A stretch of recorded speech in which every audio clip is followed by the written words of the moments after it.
મને એક આ કોઈ દી સમજાતું નથી કે આ કઈ સિસ્ટમ છે। આ જુઓ, આ રોડ ઉપર આ પશુઓ જે આવે છે, આ એક તો સાઈડમાં છે આ ગ્રુપ કે આ આખું ધણ દાખલા તરીકે, પણ એની સાથે પાછળ એક બીજું ગ્રુપ આવે છે, એણે ઓલો ખટારો રોકી રાખ્યો છે અને ઈ આના જેમ એક સાઈડ ચલાવી શકે, પણ હવે એને આખા રોડે ચલાવવું છે। આમ જો ઈ હામો આવે છે ને રોંગ સાઈડમાં, કદાચ રોંગ સાઈડ તો રોંગ સાઈડ, પણ એક સાઈડ ચલાવે તો એને શું ઘા વાગે મને આ સમજાતું નથી। ભલે પશુઓ અતિ પવિત્ર છે, એ રોડ ઉપર નીકળવા જ જોઈએ, એની ખરીમાં તાકાત છે, એની રજ છે, તો આપણા બધાનું અસ્તિત્વ છે, હું માનું છું, પણ આખા રોડે પશુઓ હકાવવા ઈ કેવી રીતનું ભેગું થાય મને ઈ નથી સમજાતું। જુઓ તમે, આમ જુઓ, ઈ ભેગો હોય, એના ભેગો દંડો હોય, બધી જ વ્યવસ્થા હોય, પણ છતાંય મેનેજમેન્ટ તમે જુઓ, આ જે ગ્રુપ છે એ આખું ને આખું આ બાજુ જાય છે અને આ જે ગ્રુપ છે એ આખું ને આખું રોંગ સાઈડમાં આવે છે।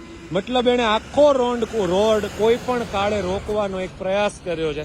એટલે આ લોકો સાથે શું કામ રહેતા હશે એ સમજાતું નથી, અથવા તો સાથે રહીને પણ વેલ મેનેજ કેમ નહીં થતું હશે।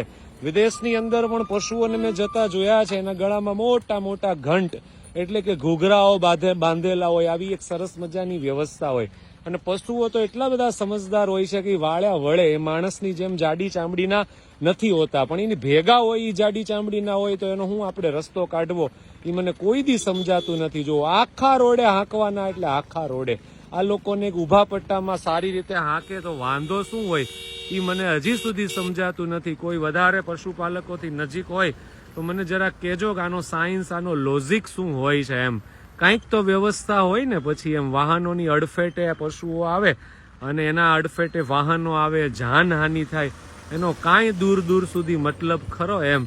અને આપણે જેમ બિચારાને હાંકીએ એમ આ હાલે, પણ આખા રોડે જ હાંકવાની ટેવ છે। શું મજા આવતી હશે મારો રામ જાણે, ભગવાન પૂગે બધાયને, મારાથી તો કોઈને પૂગાય એમ નથી। આપ સૌનો ખૂબ ખૂબ આભાર, ધન્યવાદ।